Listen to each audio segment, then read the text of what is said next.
What is the RRSP Meltdown sweet spot and how do you find it? Because if you don't, then a poor withdrawal strategy will cost you thousands. Today we're diving into the concept of an RRSP meltdown, a strategy that can drastically reduce the amount of taxes that your estate owes upon your death. Now the timing of your RRSP withdrawals is going to play a huge role here. If you're too slow, you're going to end up owing a bunch of taxes at the end of your life. And if you're too fast with your withdrawals, then you're needlessly paying way more tax than you need to today. Think of it like cooking spaghetti. If you take the pot off the stove too early, it's going to be undercooked and hard.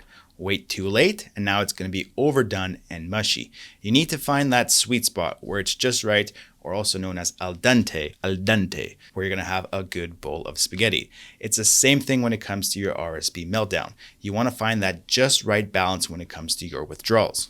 In today's video, we're going to walk through 3 different approaches to tackle the RRSP meltdown. The first is going to have no meltdown at all, and as we'll see, this is going to lead to a huge tax bill at death. The second strategy we're going to look at is being overly aggressive with an RRSP meltdown, which is going to lead to a lot of taxes being paid up front. And then the third approach is going to be that sweet spot where everything balances out. And as we'll see, whatever option you choose is going to have a huge impact on your estate, depending on what age you end up dying at. So what is the sweet spot and how do you get it just right? Well, we'll get to that in a second, but first let's set the stage. Imagine you're in Brian and Chloe's shoes. You're both 63 and retired. Now, don't worry if you're single, the concept is still going to be the same. I'm just using a couple because this is a real life example from a few weeks ago.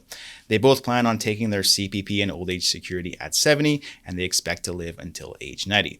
They would like to be able to spend $7,000 per month after tax indexed to inflation throughout their retirement. They each have $110,000 in their TFSAs and $800,000 in their RSPs.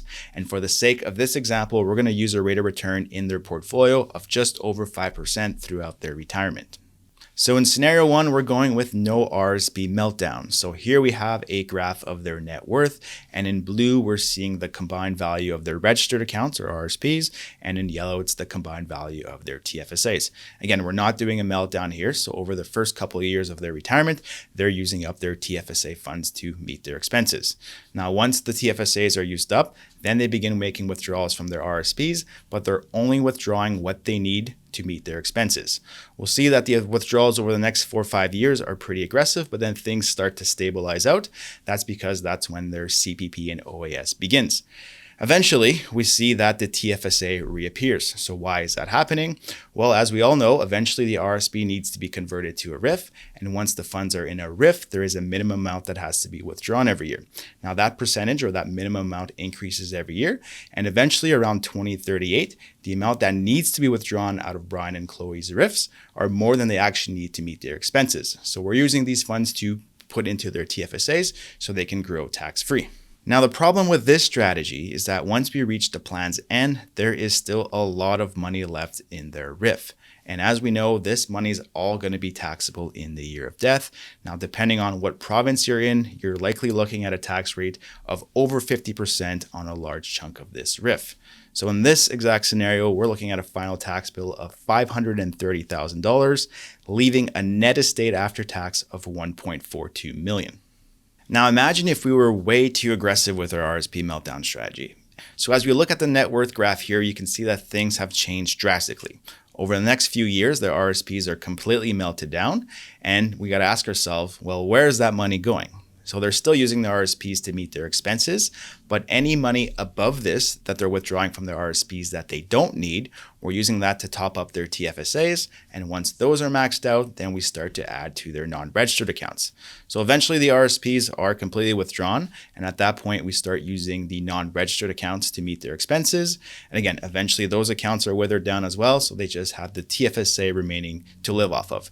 But we'll see that the TFSA continues growing over time because the growth in the account is more than the withdrawals to meet their expenses. So in this scenario, their final tax bill is essentially nothing because they don't have any funds left in their RIFs at the plan's end. But their net estate after tax has dropped $280,000 down to $1.14 million. So how does that make sense? Isn't the whole point of an RRSP meltdown to reduce the taxes that your estate owes? Well, yes, but if you're too aggressive with your RSP withdrawals, you end up paying way more tax than you need to today. So that's money that's gone to the CRA and no longer growing for you in your portfolio. Now, having said that, you could still argue that there are some benefits to this strategy. Yes, the net estate looks worse at age 90, but what if they died earlier? So let's see what their estate values would be if they died at age 70. So with the aggressive RSP withdrawal scenario that we're looking at, we're seeing a net estate of just over $1 million. Now, in the no RSP meltdown strategy, we're looking at a net estate of just over $800,000. So yes, the net estate is better at age 90 if we don't do a meltdown, but if they do die younger than we expect, then the RSP meltdown does come out ahead. Now, the break even between both of these scenarios is age 81. So if they live past 81, then the no meltdown is better. If they die before 81, then the aggressive meltdown comes out ahead. So in scenario 3, let's find that sweet spot or the Goldilocks zone when it comes to drawing funds out of the RSPs. So again, in this scenario, we are going to melt them down, but we're not going to do so too aggressively. We want to spread that tax liability over time. So in this scenario, the RIFs are all used up by the time they're into their mid to late 80s, which is leading to a final tax bill at age 90, which is essentially zero because there's no money left in their RIFs. So the net estate after tax in this scenario is $1.7 million. This is $560,000 better than the aggressive withdrawal strategy and $285,000 better than the no meltdown strategy.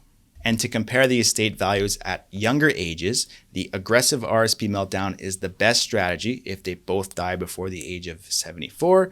But if they die after that point, then the third scenario we looked at where we're smoothing out that tax bill over time becomes the best strategy. So how do you find that sweet spot? Is it as simple as drawing out your registered accounts until your life expectancy?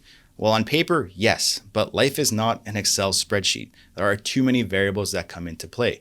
Your life expectancy, inflation, your rate of return on your portfolio, your expenses might vary. You might get divorced. One of you might die earlier than expected. An RSP meltdown strategy isn't something you just set and forget. It's a lifestyle.